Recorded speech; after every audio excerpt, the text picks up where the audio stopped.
Good morning, good afternoon, and good evening. Hello, and thank you for joining today's webinar, Nursing, a Pathway to Empowerment for Women. I am Becky Schaefer, Global Program Manager at Sigma Theta Tau International. Sigma Theta Tau International Society of Nursing, known as Sigma, has more than 135,000 members in 92 countries around the world. Our mission is developing nurse leaders anywhere to improve healthcare everywhere. Our strength lies in the fact that our members are nurse leaders from all specialties, clinicians, educators, researchers, administrators, and more from different walks of life and from all over the world. We are pleased to collaborate with the International Council of Nurses.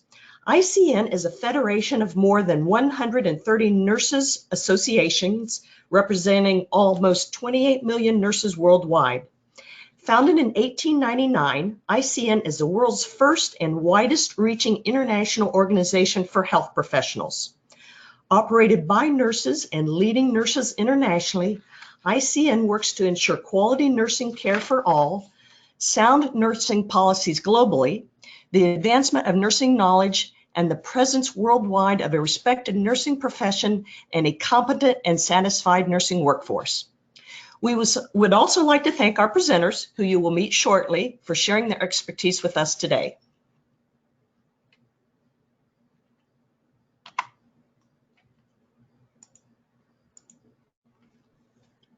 Attendees are eligible for one contact hour as a result of today's webinar. Sigma is accredited as a provider of continuing nursing education by the American Nurses Credentialing Center's Commission on Accreditation. To receive contact hours for this continuing nurse education session, participants are required to attend the webcast and complete the evaluation form, which will be emailed to all attendees approximately 2 days after the webinar. The speakers and planning committee members have disclosed no conflicts of interest. This webinar is being recorded and will be available in the Sigma repository within a few business days of recording. As you have the opportunity to receive continuing nursing education credits by attending, Sigma is required to share the learning outcome of the webinar. It is 50% of attendees will identify one way women can achieve economic empowerment.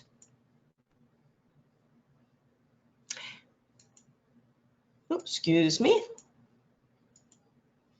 I got my slides backwards. My apologies. How you can participate. At the top right of your screen is the control panel. To open and close your control panel, click the orange arrow. Please submit your questions, thoughts, and comments via the questions panel, also located on your control panel throughout the discussion. What we would like everyone to do is to test the questions feature by entering in what capacity you work in healthcare. Could be an emergency room nurse, as a professor, student, or someone who writes policy. So please take a moment to do so and make sure to hit the send button so the message makes it to us. It's always nice to see what areas of the nursing profession are represented in our webinars. Give everybody a second to do that.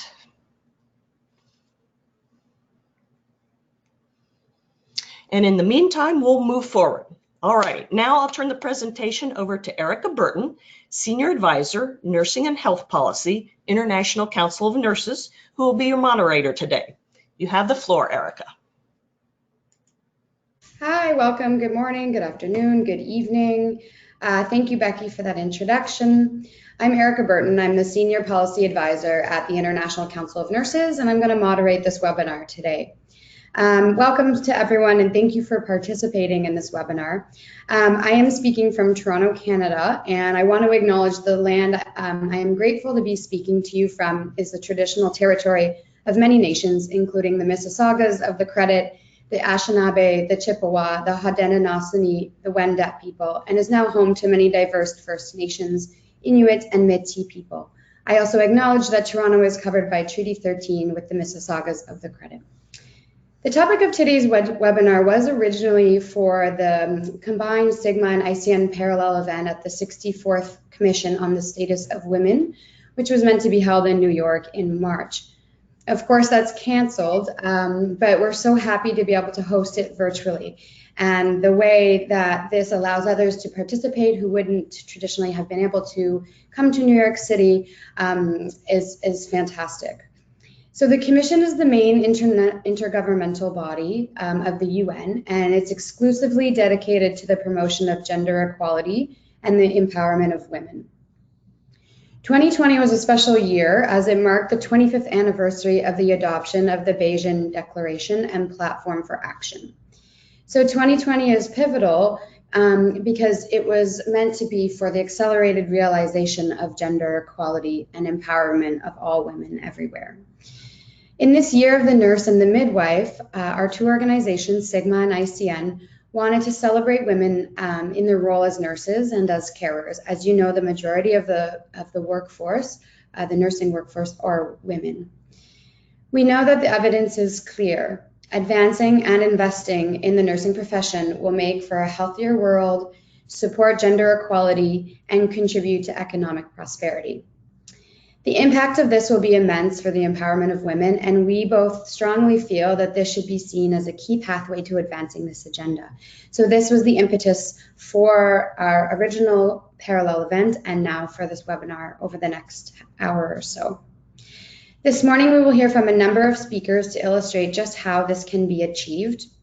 And we want to get your brains working early this morning. So we're going to start off the webinar with a poll question. So you'll see it come up on the screen, and just please select the best answer possible. And we'll give everyone a few minutes. So the question is, in which region is the highest percentage of the nursing workforce female? Your choices are Western Pacific, the Americas, Southeast Asia, Europe, or Eastern Mediterranean.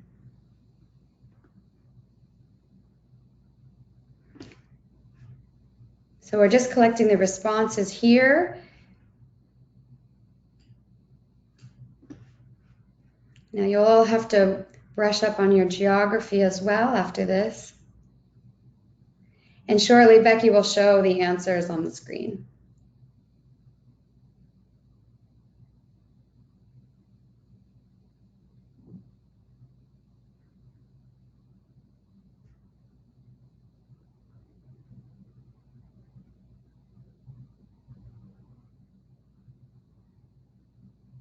Okay, so folks participating on the webinar think that the Americas has the highest percentage of the nursing workforce who are female. In a couple of minutes, you will hear from Lisa, and she will have the real answer to this question. So please hang tight. So without further delay, I want to move to our first speakers. Our first speakers are Rick and Lisa. Rick Ricciardi is a professor and director of strategic partnerships for the Center for Health Policy and Media Engagement at the George Washington University School of Nursing. Prior to joining GW, Dr. Ricciardi served as the Director, Division of Practice Improvement and the Senior Advisor for Nursing at the Agency for Healthcare Research and Quality. Dr. Ricciardi served on active duty in the Army for 30 years, where he held numerous positions as a pediatric and family nurse practitioner, clinical scientist, and senior leader. In his last two assignments on active duty, Dr. Ricciardi served as Chief Nursing Research at Walter Reed Army Medical Center and Director of Research at the Defense Centers of Excellence for Psychological Health and Traumatic Brain Injury. Dr. Ricciardi is the current president of Sigma Theta Tau International. The next speaker that we'll have in this session is Lisa Little. Lisa has over 25 years experience in healthcare and has established her consulting practice in 2010, which focuses on health research and policy, planning, analysis, strategy development, facilitation, and project management. Lisa is also currently a member of the International Council of Nurses Board of Directors. She's a member of the Nursing Now Canada Steering Committee and is the Vice Chair of the Board of Directors of Rural Healthcare Innovations. She was previously at the Canadian Nurses Association, where she served as Director of Policy for over 10 years. So without further delay, Richard, you have the floor. Thank you, Erica. It certainly is a pleasure to be with everyone today. I'm very excited to be able to participate in this presentation on the pathway to empowerment for women. As said, I'm the president of Sigma Theta Tau International, and again, it's a pleasure to be with you. Next slide. I don't think, do I have the power to move slides or? Okay. So what I was asked to talk about is what we are doing to advance the nursing profession through the lens of strengthening and focusing health systems around primary health care, an area which I've spent probably the majority of my career is in ambulatory care. I've always, you know, we heard the term hospitalist. I've always considered myself an ambulist. Most of my career has been focused on improving health processes, the delivery of care, and translating evidence into the provider's hands so that providers can provide real-time evidence-based treatment around primary health care. Next slide, please. So in terms of advancing, let's take a look at what we are really doing well that will help us to continue to advance the strategies of nursing.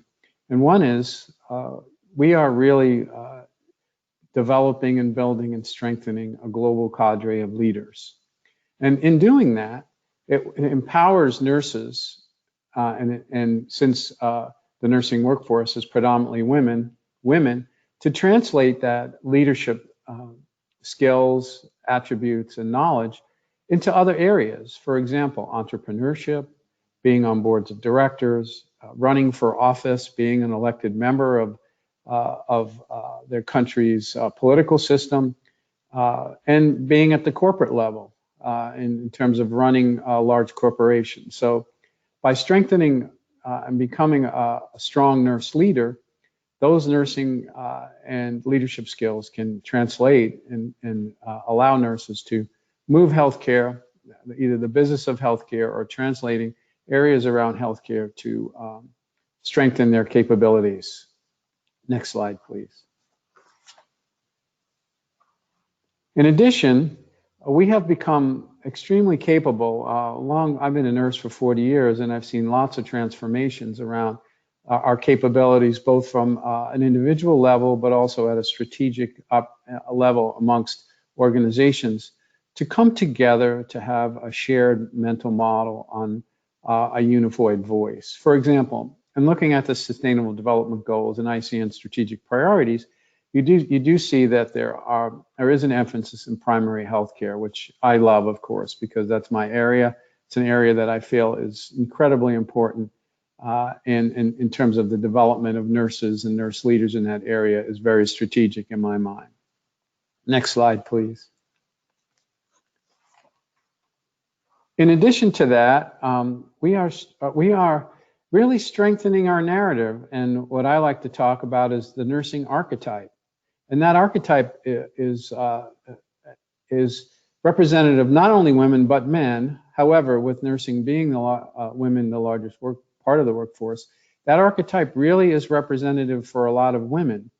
And one of the goals of nursing now is to really strengthen the narrative of who nurses are and to rebrand in ways that strengthen how we're perceived and how we can lead and develop a really strong archetype and persona of what that nurse and that nurse leader, that nurse clinician, that nurse policymaker, that nurse academician could look like. Next slide, please. However, in rebranding and recreating the narrative, that's really not enough to get us there. It's a big part of getting us, telling the stories and providing vignettes of how we're accomplishing that, but we also need data. And with data, it allows nurse leaders and nurses to really strengthen their voice and to strengthen their capabilities and making contributions and adding value of what nurses can do on the economic scale. And we all know how important health and well-being is to the economic prowess and acumen of a country. So nurses are well positioned to be players in dictating what the economic strengths of the country can be. And there's a lot of power in that. Next slide, please. And since I was the first presenter, I thought I would just remind us all that there are definitions of primary healthcare, and ICN definition is there. And one of the goals that I see engaging and transforming nurses to be more involved in primary healthcare is that we are really making a difference in how we approach the concept of disparities and health inequities. Nurses get this, they're empowered to do this, and by being empowered to do that, it gives you a tremendous amount of acknowledgement by the local people, but also the policymakers and individuals in the country who are running the healthcare system, because part of the goals of any country is to minimize or mitigate disparities and inequities. Next slide, please. In addition, the World Health Organization has some good information on our website around primary healthcare. And I'll just outline a primary healthcare approach includes 3 components: meeting people's health needs through their lives, which my perspective is that we as nurses and nurse leaders, nurse academics, nurse policymakers need to really move away from the concept that primary healthcare is a place where people go to that has walls. Primary healthcare is not a fixed facility. Primary healthcare is getting out with the people, understanding the culture and the context of the people that you are caring for, and designing the care in a way that meets the cultural, economic, and strategic needs of that culture and that area where you're practicing. Who better than nurses can do that? Addressing the broader determinants of health through multi-sectoral policy and action. We can't do this alone. We all know that nurses will partner with other professions to develop strategies to really empower the healthcare delivery system providers to deliver the kind of primary healthcare that really is needed. Next slide, please. So in reaching out for primary healthcare, which I believe is the bridge to the future of healthcare, regardless of what country you're coming from. This is, to me, is a solid strategic objective, is to improve primary healthcare wherever you're at. And knowing that that bridge to primary healthcare is going to have to take the component of a rural area like the CU Bridge on the left, which is connecting 2 towns in Taiwan, that there's no roads and there's no way to get there. The only way to get to that town is to cross this bridge. So how we as nurses think about how we're approaching primary healthcare strategically, as well as delivering. And we are at the grounds, we are at the the ground level of delivering the kind of care. So whether we're looking at all of the things that are on the horizon, whether it's obesity, sedentarism, addiction, mental illness, antibiotic and antimicrobial resistance, dementia and Alzheimer's disease, public health emergencies like we're dealing with now, or maternal child health issues, we need to figure out how to do that and deliver the kind of care. Or if you're in an urban setting, like on the right, like in Melbourne, Australia, it's a different context, but the same sort of health issues that prevail. Next slide, please. If there's one thing that we've all learned as a solidarity of nurses, particularly from this COVID crisis, that we are all connected. So moving forward and thinking about how we in primary healthcare nurses in primary healthcare can be more empowered, is for us to continue to do what we do well, is to stay connected, to share best practices, to conduct the kind of research, to think about what this expanding the role of the RN, the APRN or the APN, the researcher, how that researcher is integrating primary care and primary health care and the research.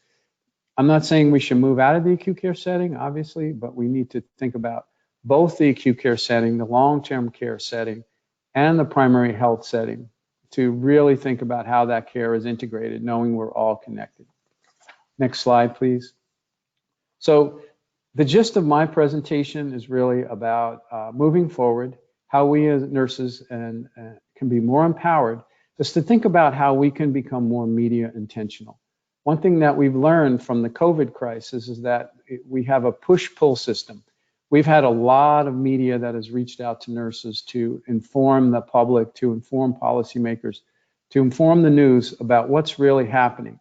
So I think moving forward, one of the things that we should work on as a group of nurses is to strengthen our media capabilities. So build your social media and virtual presence. learn and write op-eds, learn and make elevator speeches, and be prepared to pitch whatever is happening in your area. You know, nurses are so valued, they're so trusted, and that is a big leverage in terms of how you can be prepared to pitch what's happening, and people will listen. And lastly, strengthen your media knowledge, skills, and capabilities, both organically by taking courses or being involved in media, but by also putting yourself out there. And you know, when someone asks if you want to speak on a radio, or you want to speak on TV, or you want to write something for the newspaper, get out there and do it. And you know, partner with people that are experienced to help you do that. Next slide. I'm suggesting that you become media intentional by cultivating your persona and the archetype you want to be, and represent you across all media venues. Whether you know you're a subject matter expert in COVID, or you're a subject matter expert in diabetes, or you're a subject matter expert in translational translational science, etc. And it's also very important that we as a nursing community keep up what's going on with local, regional, and global world happenings, and integrate those world happenings into our narrative, and help us to tell stories and collect data that is going to be real time and valuable in the moment. Next slide, please. I guess we really can't have any presentation without mentioning COVID, and I think COVID has been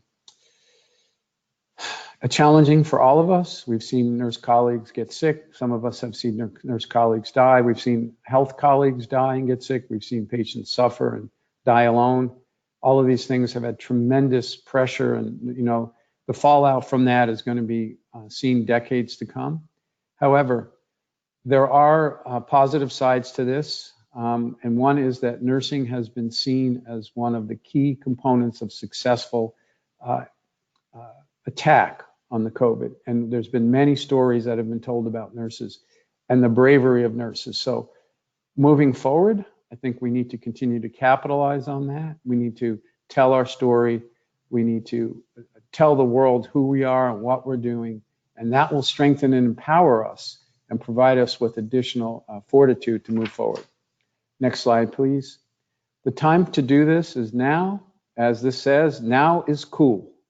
So there's no time to wait. We need to get out. We need to hustle. We need to develop our media presence. We need to strengthen our media capabilities and get out there and show the world who we really are as nurses, and get engaged.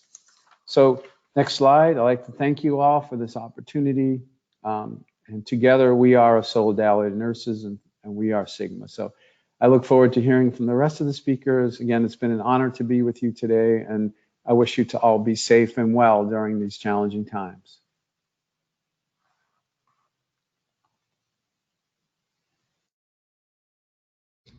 Thank you so much, Rick. Lisa, the floor is now yours. Thanks very much, and I think that's a nice segue from Rick's into my presentation. On behalf of ICN, I wanted to share with you some of our more recent events that we believe are contributing to the empowerment of women, and namely through the Year of the Nurse and Midwife, the COVID-19 response, and some other publications that we're moving to try and advance the profession forward. Next slide, please. So we all know that this is the Year of the Nurse and Midwife, the first time ever, probably the only time in my lifetime. But events like these don't happen out of nowhere. And ICN and the Nursing Now campaign were very strong in their advocacy efforts in going to the WHO to request that this be the Year of the Nurse and Midwife in order to be part of the celebrations of Florence Nightingale's bicentennial. And of course, this was supported by the WHO executive and the full World Health Assembly in May. This year was to really profile nurses and women and the role that they play within healthcare, how we, as Rick referred to, we help economies, we improve the health of populations, and so investing in nursing and investing in recruitment and retention strategies and advancing the roles that nurses play can really contribute to better societies and better healthcare and better economies. Next slide, please. Of course, Dr. Tedros has been very much a strong supporter of ICN, and I wanted to acknowledge that. If any of you were at the Singapore Congress, you heard his kind words of admiration and respect for nurses and the critical role that they play in the system. Our close relationship between ICN and Dr. Tedros has really helped us advance the nursing and the global health agenda within both WHO and the more broader global health policy agenda. Next slide, please. So the year 2020 started off great. As Rick referred to, we were getting some great media attention around the year of the nurse and midwife.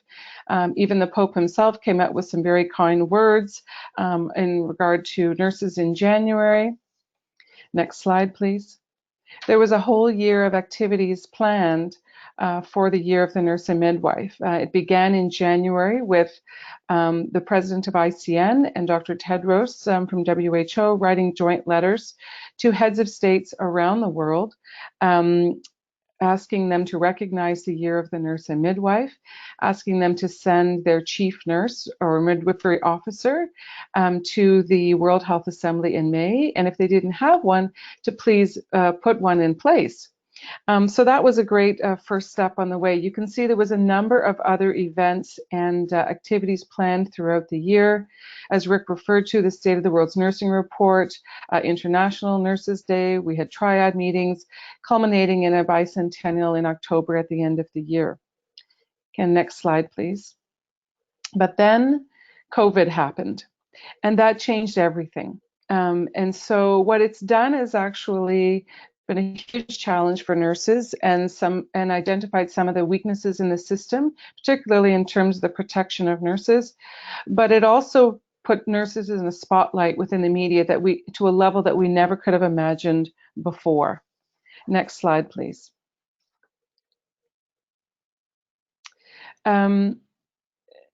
ICN very much began a media campaign once the cases in China were announced.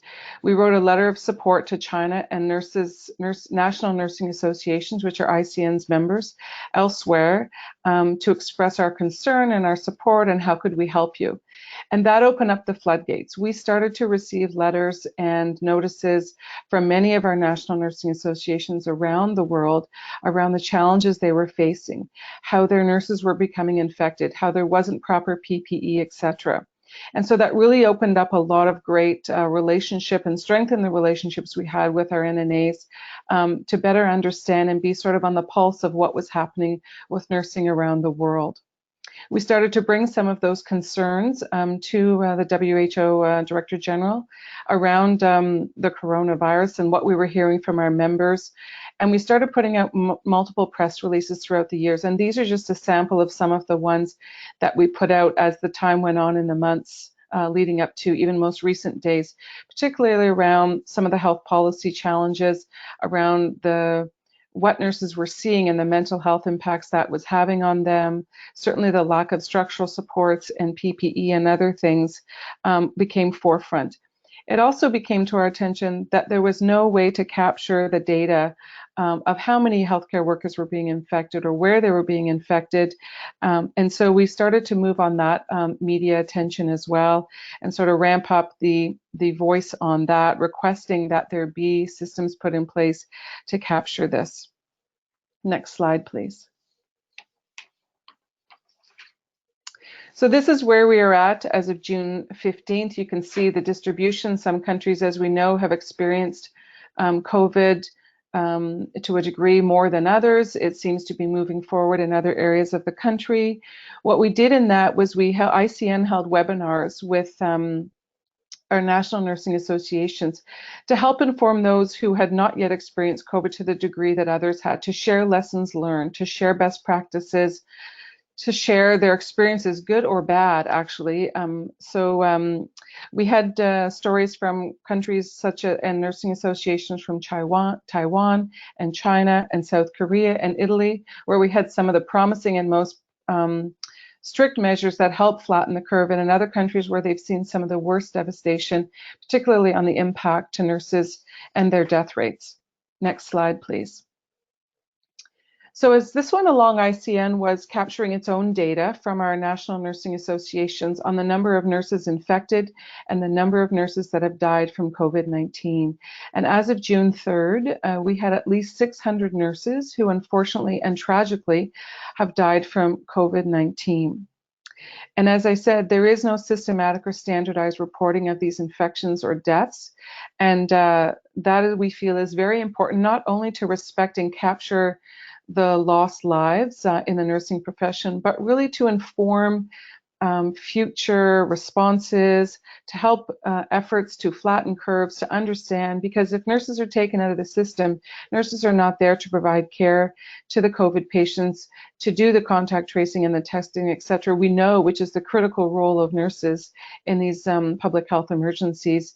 And so there will be further spread of the COVID-19 without an appropriate supply of nurses. So for many reasons, we think it's very important that we have those numbers. If we go to the next slide, please, and you take those numbers and we extrapolate, the data that ICN has collected, as I say, from 30 countries, in the blue line shows the number of infections, healthcare workers, not nurses specifically, in 30 countries. If we extrapolate that to a global level, there's an estimated 500,000 healthcare workers infected potentially in the globe. And we know that nurses are the largest occupational group within healthcare and suffering probably the highest number of infections. Next slide, please. And to one of the most important points that relates to the empowerment of women and the gender lens in this all is that, as we know, as Erica mentioned, the nursing workforce is largely female. The data that was captured in the State of the World's Nursing report that Rick referred to shows that 9 out of 10 nurses globally are female. There is regional variation. In the African region, the female to male ratio is 3:1, and males only outnumber females in 13 countries out of the world of the 194 member states of the World Health Organization.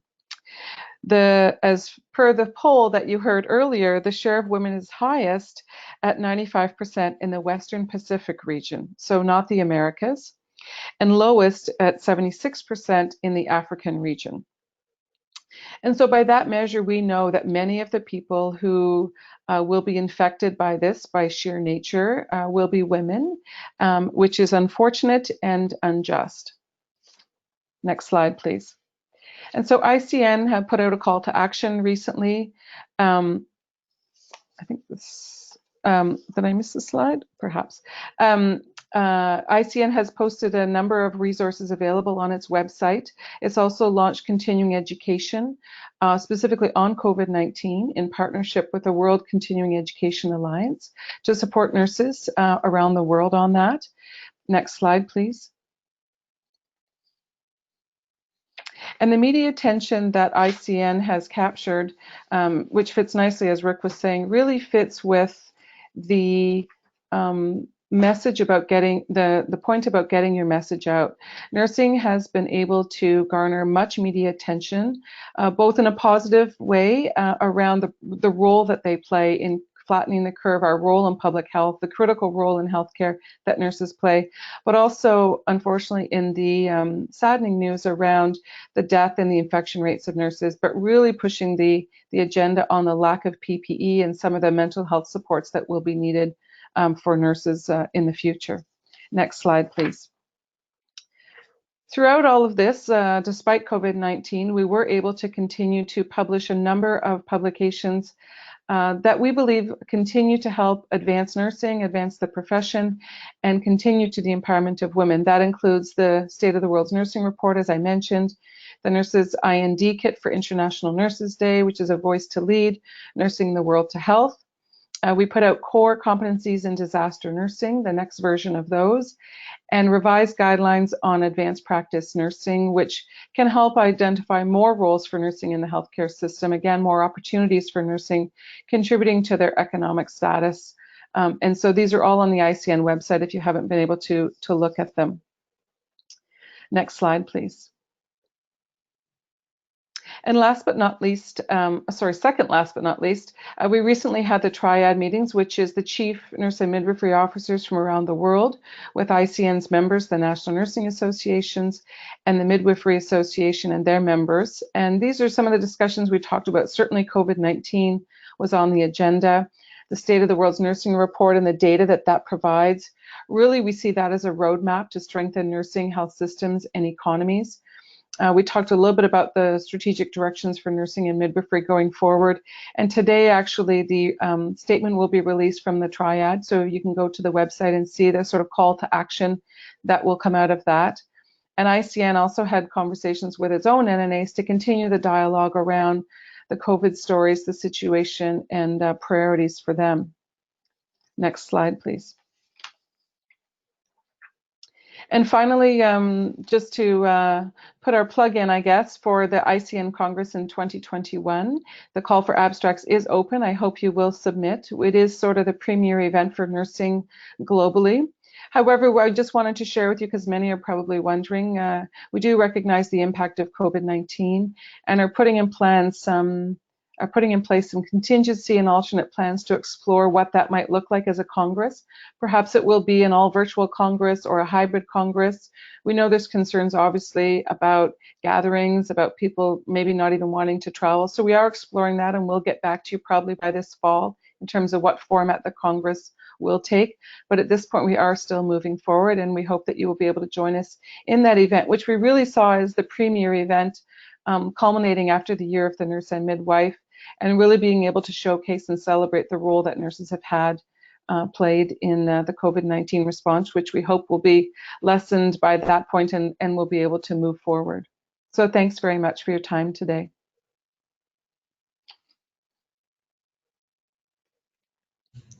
Thank you so much, Rick and Lisa.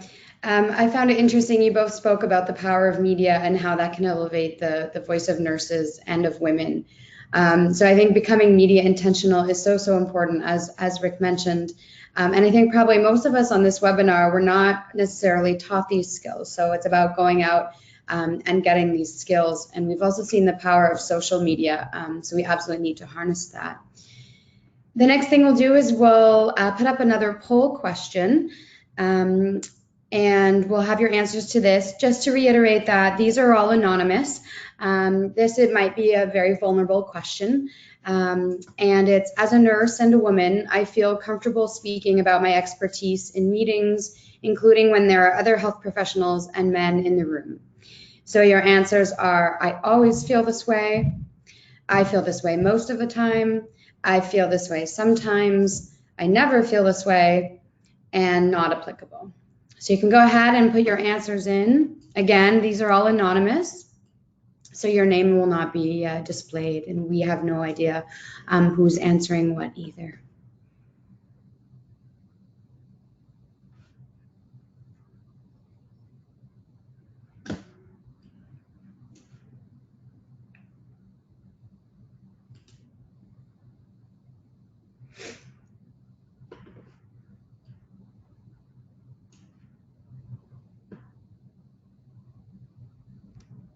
Okay, so the answers are up. So about 30% of participants always feel that as a woman and a nurse, they can speak about their expertise in meetings.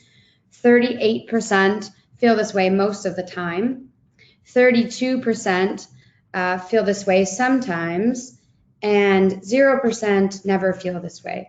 So I think that that's fantastic, absolutely fantastic. I think we could get stronger in the top. I always feel this way. And I think that's what today's webinar is about doing. And the more we show the value of nursing and elevate the nursing voice, I think the more as nurses and as women, we will feel that that expertise counts and that we're being heard and listened to and involved in decision making. So our next speaker will be Liz Madigan. Liz is the Chief Executive Officer of Sigma Theta Tau International. She assumed the position in November 2017 following a 21-year period as a professor at the Francis Payne Bolton School of Nursing, Case Western Reserve University, which is in Cleveland, Ohio. Her prior clinical background and her program of research focused on home health care. Liz, you have the floor. Thank you. Thanks so much. It's so nice to be with you all. And thank you to all the panelists as well as the participants. We look forward to hearing your questions and what you have to offer when we get to the question and answer. And please put those into the chat box. So I'm going to take a little different perspective and talk about some of the things that ground us in this and really talk about women's empowerment and economic development. Next slide, please. So I want to remind you with the Sustainable Development Goals that these apply to every country. Unlike the Millennium Development Goals, which are really designed for lower and middle income countries, the SDGs were purposely developed to apply to every country. As well, there's been a lot of work by nurses about how nursing and health impact each one of the goals for the SDGs. So I think sometimes we get hung up on 3 because it's focused on health, but in fact, nursing has contributions to make to all of these. And we see a lot of that with our nurse colleagues who are doing work, for example, in environmental health and environmental justice. Next slide, please. So Rick talked somewhat about primary health care. I want to focus on a couple of things that are a little different from the primary health care perspective. I want to focus on the fact that it involves promotion, prevention, treatment, rehabilitation, and palliative care. I also want to focus on the piece that we really focus on the comprehensive and interrelated aspects of physical, mental, social health, and well-being. So when we talk about nursing and nursing education, focusing holistic and the multidimensional pieces of everything that happens in someone's life, we really do have contributions to make here to primary health care. Next slide, please. I also want to talk a little bit about universal health coverage to make sure we're all grounded in the same understanding of what that means. And it really is focused on promotive, preventive, curative, rehabilitative, and palliative health services. It really is focused on the opportunity to provide this care to people regardless of where they are so that they don't undergo a financial burden. It needs to be of high quality.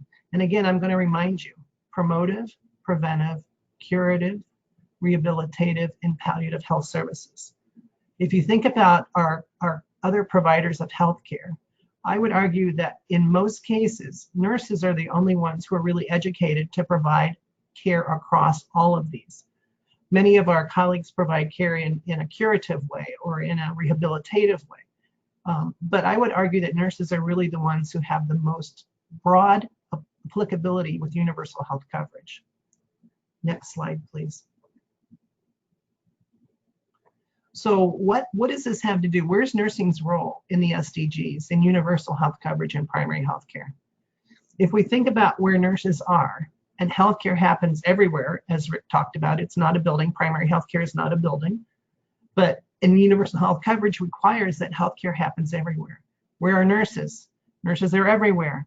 Unlike many other healthcare professions, we really are in every place where there are people who need care. Remember also that primary health care applies to individuals, families, and communities. Again, this is something that nursing education has focused on for quite some time. We're all prepared to do this along some way. And remember that primary health care requires that whole person, holistic care across the lifespan. Again, another nursing strength in my argument. And so I've already said that nurses are educated on all the elements of UHC. And because of our presence throughout the community to provide all the aspects of UHC, we can then influence all the SDGs through advocacy and interventions. So in many cases, nurses often think of themselves as providing care just to an individual or a family or a community, but they don't often recognize the fact that because of our abilities to provide primary health care, in a universal health coverage approach, we can actually influence all the SDGs. And this is a great opportunity for us. And I think we really need to, as has been discussed, get the word out on what we have to offer. I'm not sure that this is widely recognized. I know from watching social media, there's not always a good understanding of nursing's contributions. So I think the more we can get the word out on what our contributions can be, the more effective we can be. Next slide, please. So I just want to focus on just a couple other figures. Lisa presented some of these. I want to identify a couple others. Remember, nurses account for 59% of the health sector employees. One of the things that came out of the State of the World's Nursing Report is that we really need to be focused on enhancing our educational programs. There need to be standards that are developed, the standards need to be attained, and additional faculty are needed. I'm not sure this has always become clear to the rest of the nursing workforce, is that the only way we can really get to where we need to be is with additional faculty. The good news is from the report that 53% of the countries who reported have advanced practice roles. This is critical. This is critical to our development and to us being able to take a place at the table.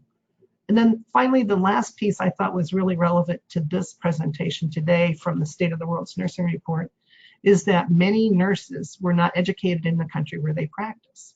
So if we're looking for opportunities for women in general, women who wish to migrate may want to think about nursing as an opportunity because of the nurse migration. And clearly there have been missteps in nurse migration. There are international standards for nurse migration. These are well established, and I think we need to do it right. But at the same time, I think it is an opportunity.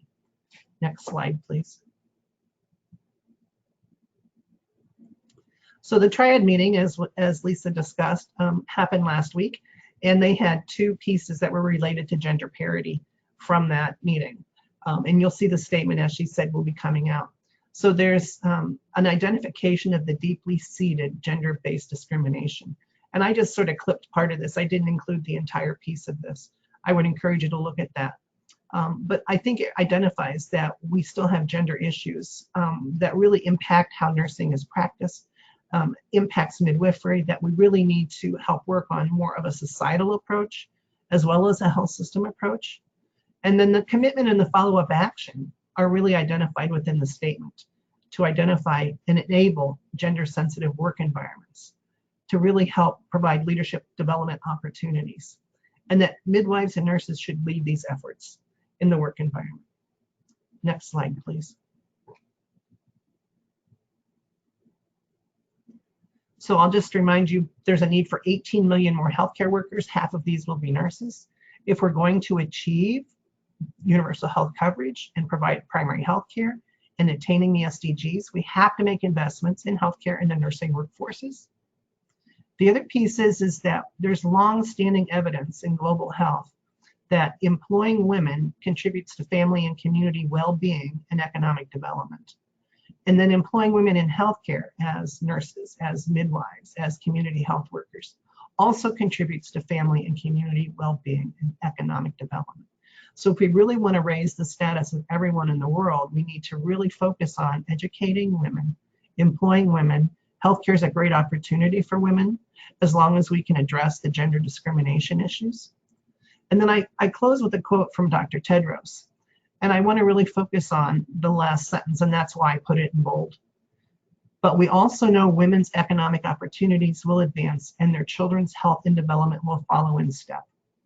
So that when we achieve universal health coverage, we'll reduce poverty, we'll create jobs, we'll grow economies, and communities will be protected against disease outbreaks. And I'll just point out that this came from 2018, long before COVID arrived. So I think focusing on knowing that women's economic opportunities are one way that can be done with support of nursing, and to get more women into nursing is one way to really help develop this. Next slide, please. Thank you. Thank you so much, Liz. You're absolutely right. I think nurses are absolutely in the best position to be creating, developing, and enabling gender-sensitive work environments for women. And so we can really be at the forefront of that, especially considering that we are the majority of the health workforce, so power in numbers. We're going to do one final poll question before we move to the next set of speakers. So I'll have Becky put that up on the screen. And so this question asks, in which of the following areas have you observed the most improvement in your country, state, or local area in the last year? And this is pre-COVID. So thinking about that, has there been improved recognition of the contribution of nurses? Has there been inclusion of nurses in addressing the health needs of communities? Has there been investment in leadership education for nurses? Or have you seen more nurses engaging in political advocacy? So that's the most improvement in your country, state, or local area pre-COVID. And this would also be a very interesting question, actually, to look at post-COVID. So we'll have to ask this again in the future. So the answers are coming in. Give it a couple more seconds.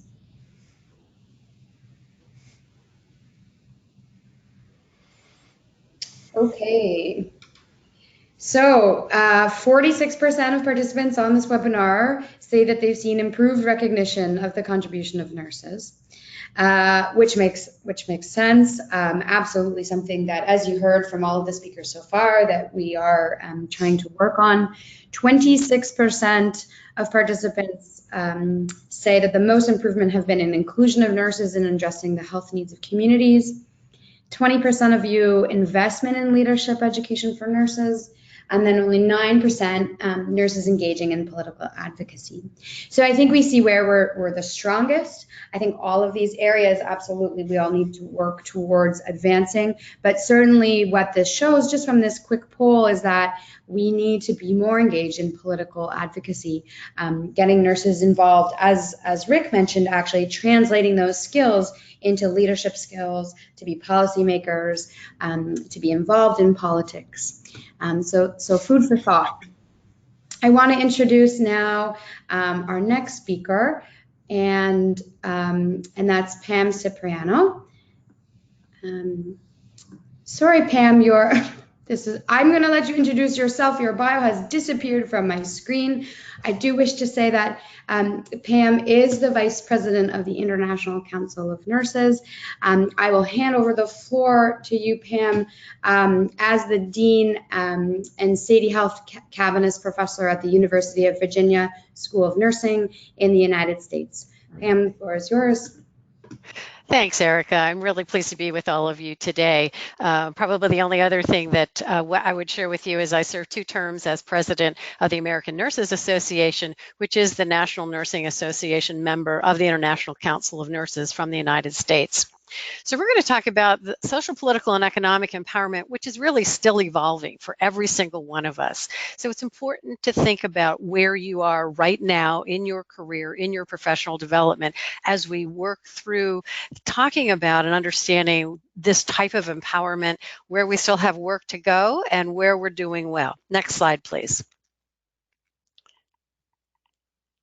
So even though power has 5 letters, it is something that is incredibly powerful. Some people think of it as a 4-letter word, if that's something you're accustomed to as a saying in your countries, but it is really so important. This happens to be me and Lisa, who you just heard from a little bit ago, and Annette Kennedy, President of the International Council of Nurses.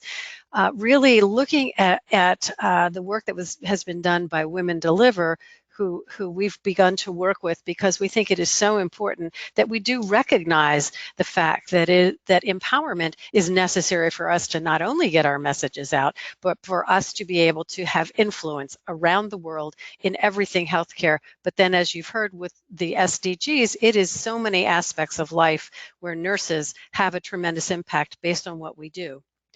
And many forms of empowerment are linked. So we're going to talk about social, economic, and political, but there's 2 other major areas, which is educational and psychological. They all are connected. And I'm always reminded of a phrase that was made popular by a previous International Council of Nurses and American Nurses president, Dr. Margaretta Madden Stiles, who is credited as really advancing all of credentialing in nursing globally. But one of her famous phrases, and I won't read the whole thing, but it's, imagine a world without nurses. Next slide, please. We can't imagine a world without nurses, because nurses are the backbone of our healthcare system. They are, again, having influence in just about every walk of life. So when we think about social empowerment, we think about the need for a profession or a group to have autonomy. It also means that we have to develop self-confidence. Thinking about some of the earlier poll question, to think about how is it that we can speak up and that we are comfortable. So some of it is individual action that we take, and some of it is collective action. But targeted on the issues of concern today are really our work to ensure gender equality and equity across healthcare. Now, another saying that is so poignant in today's political events that have really emerged from the social unrest around racist activity in the United States, but has touched every place around the globe, is a quote from Paul Farmer: "The idea that some lives matter less is the root of all that is wrong in the world." And we know we've been hearing the chorus of voices really saying all lives matter, which has always been paramount to nurses really looking at their role and duty. We are bound by our codes of ethics. Many of our countries have very strong codes of ethics. And so this is one of the roots of social empowerment. Next slide, please. We know that healthcare and other social and economic services are really, again, fundamental to what we believe is important for us to advocate for. And we share this responsibility and supporting actions to meet all of the social needs of the public that we serve, particularly vulnerable populations. And that's recognized by the public. In the United States, for the last 18 years in a row, nurses are consistently voted the most honest and ethical, which is a revered position that we know is really important for us to maintain. And we've seen some changes with COVID. We've seen the fear in the public. We've had pronouncements made from the WHO to ask all governments to make sure that workers and nurses in particular are protected. So we've seen an unusual reversal, and I'll come back to this issue in a moment, but recognizing that, and I think Rick talked about this too, again, the public investing their trust in us is something that is held sacred. Next slide, please. We've also heard about nurses being the key to universal health coverage. Nurses are not just everywhere, they go to where they're needed. So whether it's danger zones, whether it's providing unpopular services, whether it's the full range of care, as you heard Liz talk about, we really embrace the needs of the population because we know how important, whether it's mental health care or whether it's AIDS prevention or immunizations or education that will help bring people out of poverty within their communities, that's where nurses go. Next slide, please. What's important about the work we do in social empowerment is once again related to social justice and our desire to eliminate oppression and discrimination. And we do that in part by looking at control of our own practice. We have been advocates for universal health coverage, and in every country that work is different. We know that the economics of a country make a difference. Who's paying for healthcare? What are the different services available? What is the penetration of that workforce? What is it that our communities need, and how do we work together with those leaders? Social justice, again, sort of being a bedrock of concern for nurses to ensure that people are able to get the care they need, that they are not discriminated against, that whatever their social patterns, their religion, their ethnicity is not a bar to being able to get health care. And so together, nurses are able to take advantage of this social empowerment to speak out on these issues, to provide care in many settings, again, based on the foundation of being highly educated and also the psychological empowerment. So we are really focusing on attaining health equity, safety and security for those we serve, and adequate social determinants. Next slide, please. As has been mentioned before, the COVID pandemic has brought new respect for nurses, and everywhere we are. These happen to be local pictures from my university and construction crews on buildings, and we've seen, again, these voices around the world thanking nurses. Nurses don't want to be called heroes, though. They want to be able to be protected, to be able to provide the care and get their own personal emotional support that is needed through these weeks and months of just a great deal of anguish. Next slide. One of the other great efforts we saw was the anonymous artist Banksy, who presented to Southampton General Hospital in London this black and white image of replacing the traditional comic book superheroes with a nurse. And I think this was, again, a very meaningful transition to recognizing that the entire world has seen that nurses, we cannot live without them, and we must protect them. Next slide. So not just social empowerment because of the role we play and because we speak up for justice, but economic empowerment is important. Nursing is not just a job, but we must be vigilant. And I bring to your attention, not only do we think of nursing as a well-paid profession in many places, but there are some issues we need to deal with, and it's two ways. We've heard Liz talk about the economic development in countries dependent on our building out of jobs for women, and that's really important. But there was a great study that was conducted by the IntraHealth, part of Nursing Now, that really showed that women continue to fall behind with pay equity, even in nursing. So we see this across many differences of men and women's earning capacity. They described in the study, which is Investing in Leadership for Nursing, that men enjoy what has been called a glass escalator, meaning they are propelled to leadership positions more quickly. Several reasons for that. One is that women tend to also do the domestic work in their countries, and that's unpaid work, and so they often forego education at different times in their career and advancement into positions. So we all have work to do, both women and men in nursing, to make sure we're leveling the playing field. Next slide, please. I'm going to very quickly show you two slides. I know you can't see all the details perhaps, but ICN holds economic forums of the Western nations and Africa and Europe, and then the Asian nations. And these are side-by-side comparisons at looking at starting salary, and you'll see the dip or the plateau that occurred after the last big economic global downturn, 2008 through 2010, but then a recovery more so in the regions other than Asia, recovered a little bit in the Asian regions, but we also see tracking of community and hospital salaries keeping pace. Next slide, please. But where we still have work to do is, you'll see the blue flat line is the barometer for nursing salaries, where we see other occupations going from top to bottom: physician, accountant, teacher, and police, seeing some rate of rise more so than nursing. Next slide. Most important is the political empowerment of nurses, and really looking at making sure that we have actively engaged all of the work that we do to really have influence at the highest levels of our country. So we blend all forces of empowerment together. Next slide. One of the chief ways of doing that has been the appointment of a chief nurse at the World Health Organization, Elizabeth Arrow, you see on the left, and together advocating for government chief nurses around the globe. One of the things that was found in the State of the World's Nursing was that there is stronger regulatory environments where there is both a chief nurse and leadership development programs. Next slide. So we want to continue to advance what nurses do and raise their voices, and we want to do that through many of the programs, some of which are offered by the International Council of Nurses, the Leadership for Change program, the Global Leadership for Nursing Institute. We know that Nursing Now and the Nightingale Challenge is contributing to this.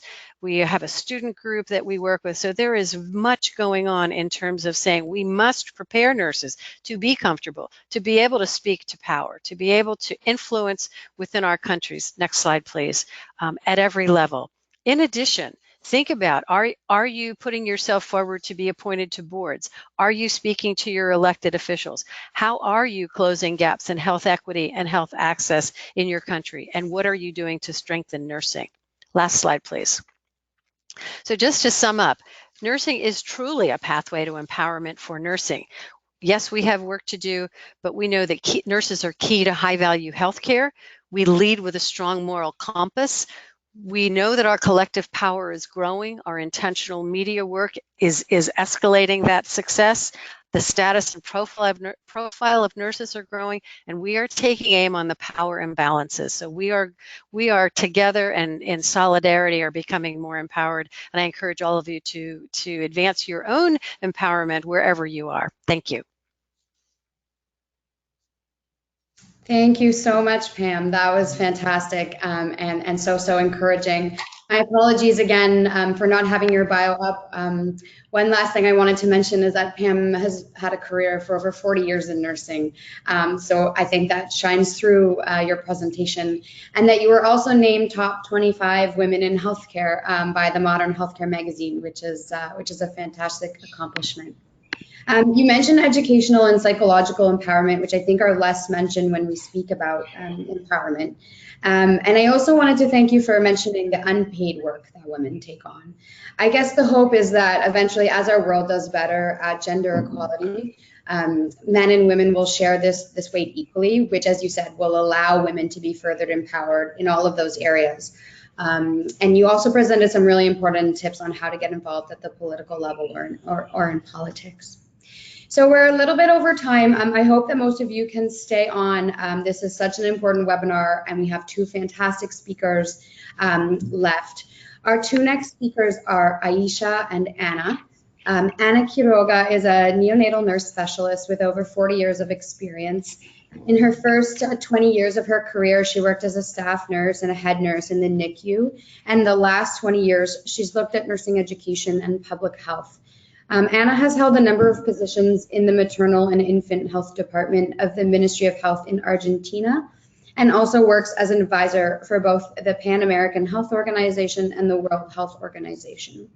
And she also currently represents Argentina for the International Council of Neonatal Nursing.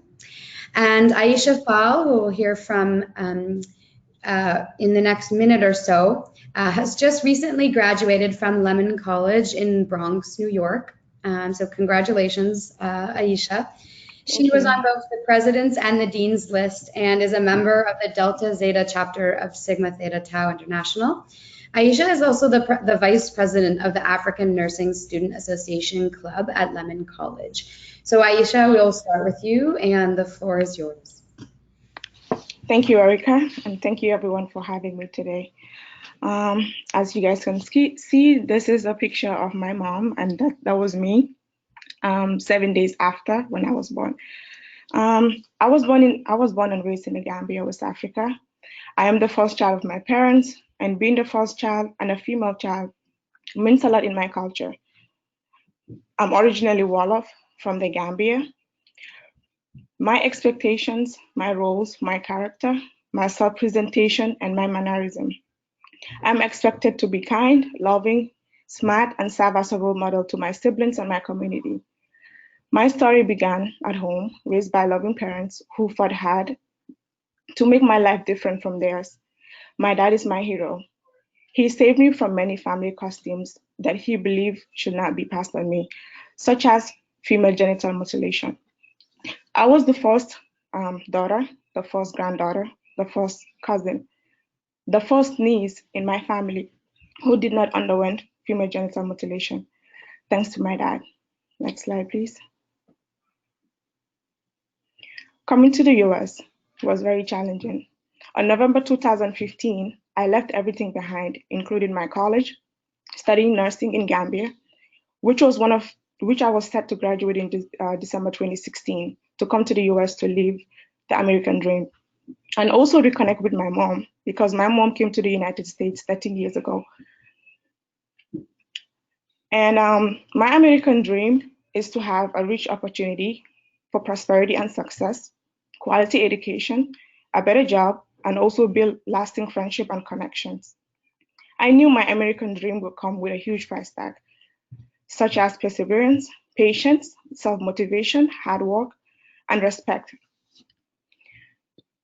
I had to start all over, from learning to adapt to a new environment, learning a new culture, that is American culture, navigating my ways using the metro, the MTA subway. Everybody know how challenging the MTA is if you're living in New York. And, juggling with buses, using Google Maps, and just figuring things out. Next slide.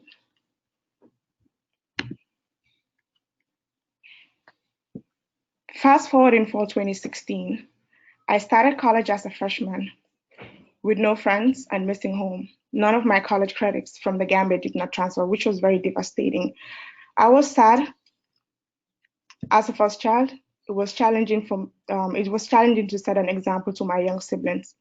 I remember sitting in my first lecture class, feeling excited and nervous, asking myself, what the heck did I got myself into? I even planned on going back to the Gambia to finish college because I felt scared to start all over. Times were tough and overwhelmed, but I kept my head up. Coming to the US was a tough decision I've ever made yet. Every day I thank God for making this decision because I feel like I'm living the American dream. Next slide, please.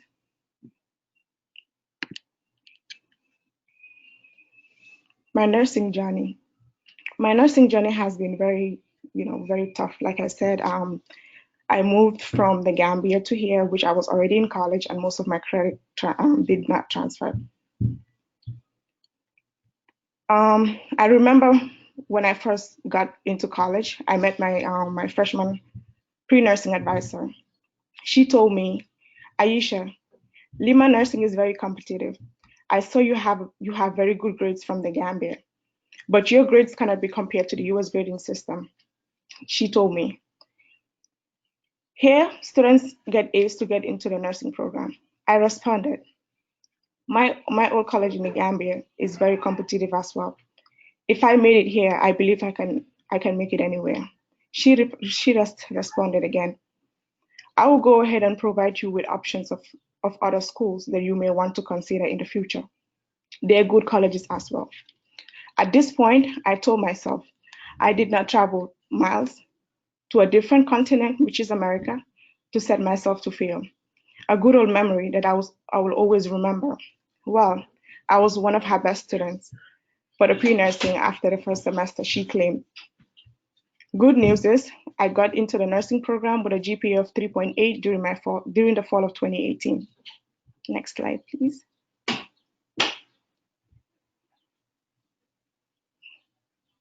My life as a nursing student has been very competitive, has been a lot of challenges come through, such as financial burden. Coming from a low income family, I struggle with paying my tuition, getting weekly MetroCard to use the subway traveling to and from school, and also going to work. I also work as a nurse's assistant at Jacobi Medical Center, which is also in the Bronx. Also just getting access to class textbooks, a better internet at home. The school library, the student lounge, and the student life building was my getaway places. I spent most of my time in the library with friends to read and to do work, as I had a better access to the internet. I was more comfortable studying there compared to home. This past semester was a low point in my journey, as many students, when in-person classes were transferred to online classes due to COVID-19. I remember scoring poorly in two of my exam classes due to poor internet. I had no choice. I spoke to my instructors. There was nothing they could do to help me to retake the exam. I had no choice but to make arrangement with a friend to do all my remaining classwork and final exams at their home because they had a better internet connection. Times were tough. They were overwhelmed, but I kept my head up and I graduated with honors. Next slide. Being a nursing student has helped my mom to consider going back to college. She dropped out of pre-nursing also when she was pregnant with my little sister 10 years ago. She was scared to go back to school because she believed she could not handle the stress of school. After many motivational talks and encouragement, my mom enrolled back to college. She graduated with her associate in liberal arts last December. Congrats to her. I love you, Mom. And she is 3 semesters away from graduating with her Bachelor's of Science in Nursing. I wish her good luck. Over the 4 years of my journey, I decided to help others that struggle as I did. During my freshman, after my first semester, I signed up to be a peer mentor during my second semester in college for incoming freshman students, pre-nursing students, and also served as an after-school math and science tutor for young kids. I also volunteered my time to serve my community, and abroad in Nicaragua and Peru, I traveled to Nicaragua and Peru two semesters ago in the summer and the spring of 2018 and the summer of 2019. Basically, I was shadowing doctors and nurses in some of the clinics in Peru and Nicaragua providing access to healthcare to the community. I also served as the Vice President of African Student Nursing Association at Lehman while working as a nurse's assistant. So I worked as a nurse's assistant, like I said, basically to gain experience, to know what nursing is all about in the US. And also basically just to save more money to help pay for my college expenses. At the end of everything, I made it.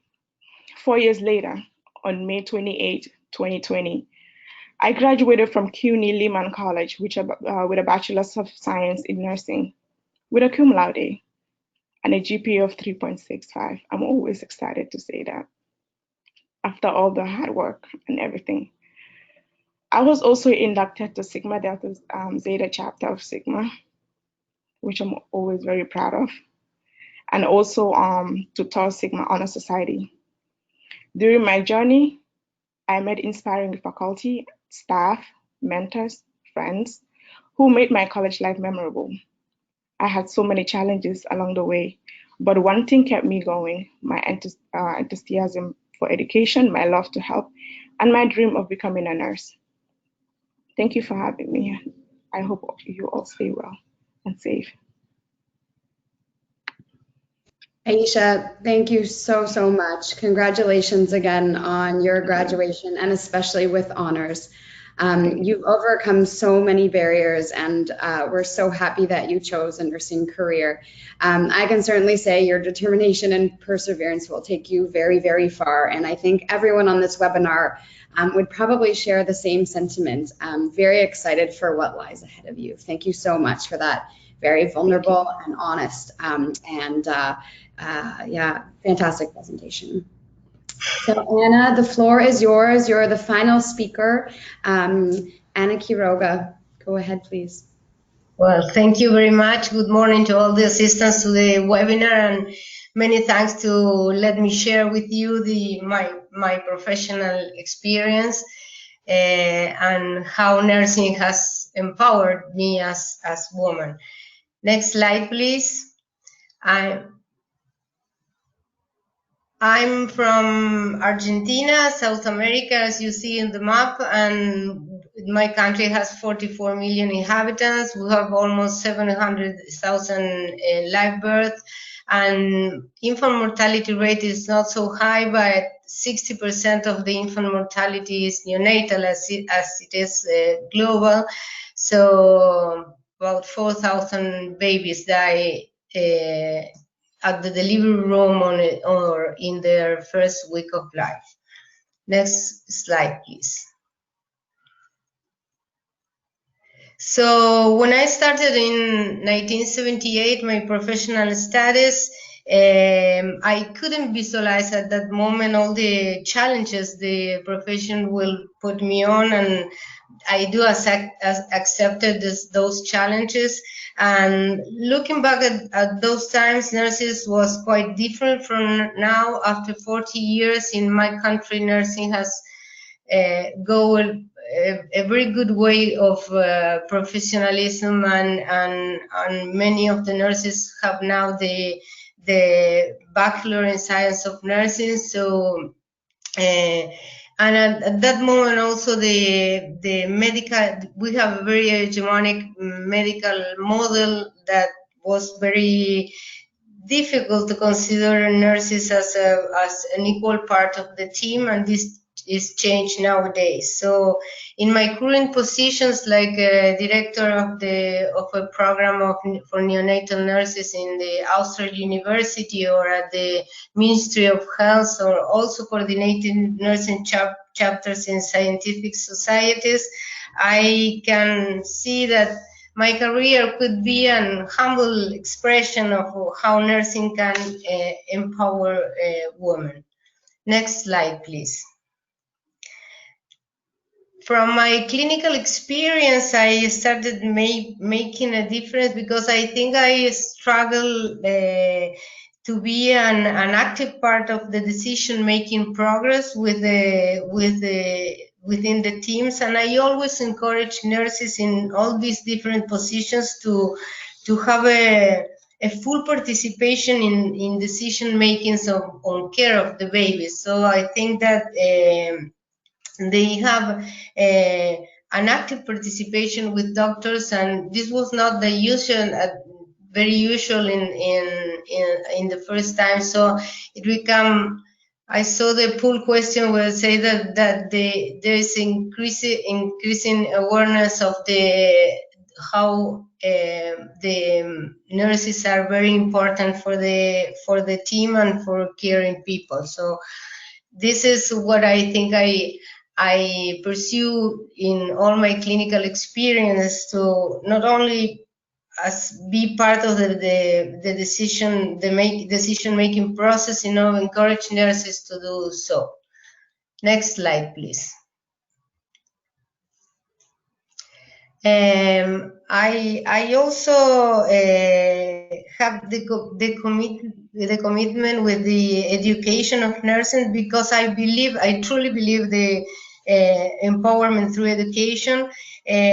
Most of the nurses, when I started practice learn from other colleagues or by imitation, and I think that the academic environment gave them all the tools to have decision-making power over the care of newborns. So I think I'm the first and the only postgraduate neonatal nursing career at the Austral University in my country, and is accredited by the Ministry of Education.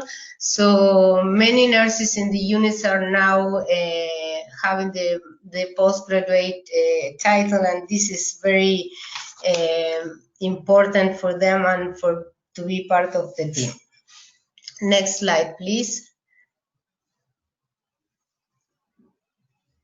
So I can tell you my clinical experience and working in units, and then the educational part, that I started educating nurses in 1992, and then in 2003 I entered as volunteer at the Ministry of Health. Was a national program for the prevention of blindness in childhood due to retinopathy of preterm.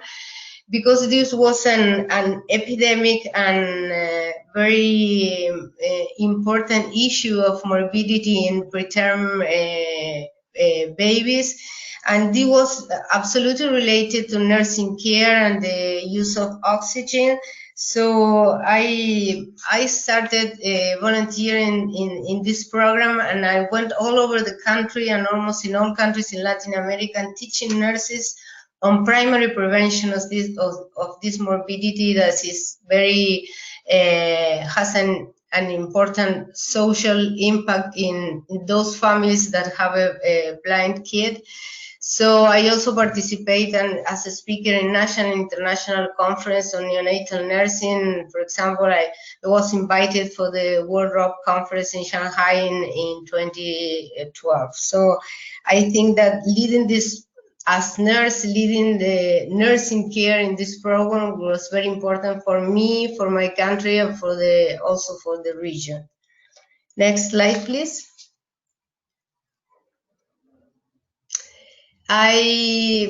After volunteering in that program, as I was offered at the Maternal Infant Direction in the Ministry of Health, the permanent position, and from this year to nowadays, I covered very different positions. One of them was to coordinate all the neonatal area, was a team of doctors and nurses. I was responsible for the coordination of all the team that they established public policies about neonatal care for the whole country. So I was really very proud of this participation in this area, because it gave me the opportunity to lead the substantial nursing role in prevention and contribute with my perspective and expertise to the strategic improvement of quality patient care for the whole country. So I also in the past 4 years was very close to the national director of the maternal infant health. I was the technical assistant of the whole direction, and I am now coordinating the national program of prevention of blindness in childhood due to retinopathy of preterm. Is also a team of doctors and nurses and neonatologists, ophthalmologists, and nurses that work together to diminish the number of babies that are affected with this morbidity that is is an indicator of neonatal care. So this is what I'm doing now, and how I move from clinical to educational, and I do this both things together, and now I'm also in public health. Next slide, please. So as Erica said, I also cover different positions as temporary advisor for WHO PAHO. I work with UNICEF in as the campaign on preterm week. I work in Latin America for different workshops in ROP prevention. I'm the country representative of COIN. I started international conference on neonatal nursing in my country, inviting nurses from abroad, most of them from United States, and they were in Buenos Aires City. I also participate as director of collaboration programs with universities from abroad, like NYU, Rutgers, and Pittsburgh. And I have the chance to publish different articles related to neonatal care, mostly on prevention of ROP or retinopathy of preterm in local journals and international, like Clinics in Perinatology, Community Eye Health Journal, and for WHO.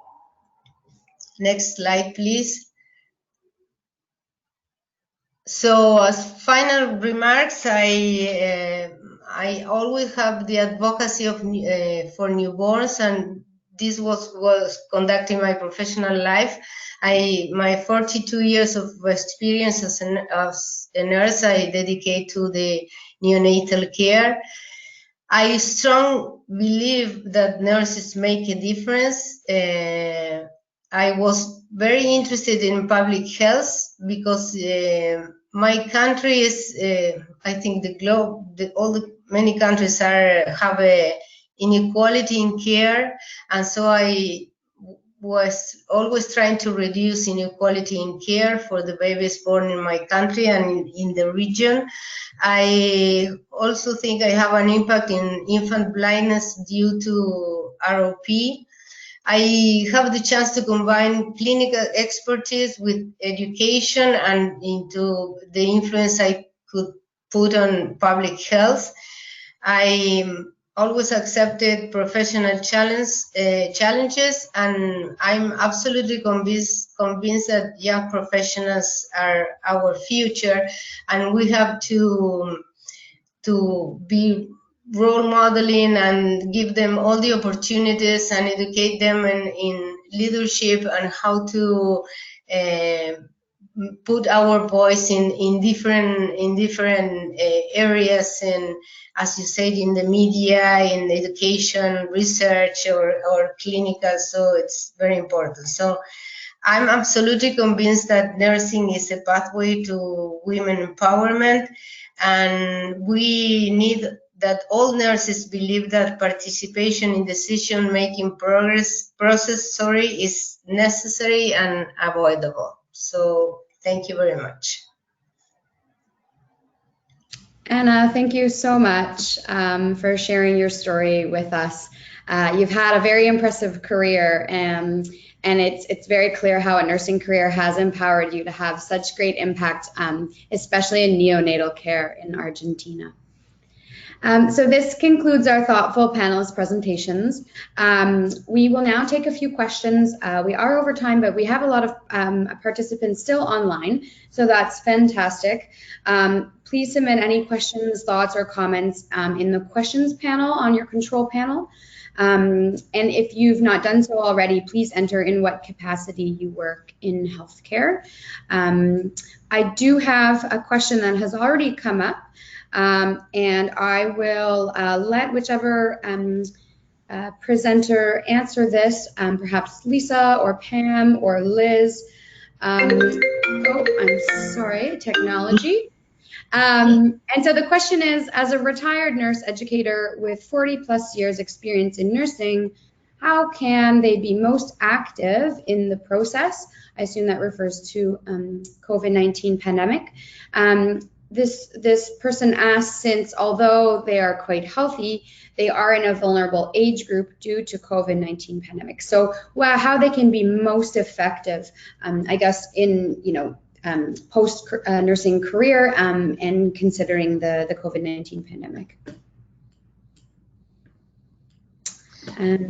Sure, I can take an attempt at that. So one of the roles that have played out here in Canada for some of our nurses who have retired or are near retirement and again are in that vulnerable situation is that they have supported the public health measures with the daily monitoring of patients who are COVID positive. So they're able to make those telephone calls to patients who are positive or on under investigation for COVID-19. So they do that from their home. There's no exposure for them in person to anyone, but certainly a much valuable and needed role within public health. Fantastic. Does anybody else, any of the panelists also want to answer that question from their experience in their countries, how nurses are getting involved and contributing?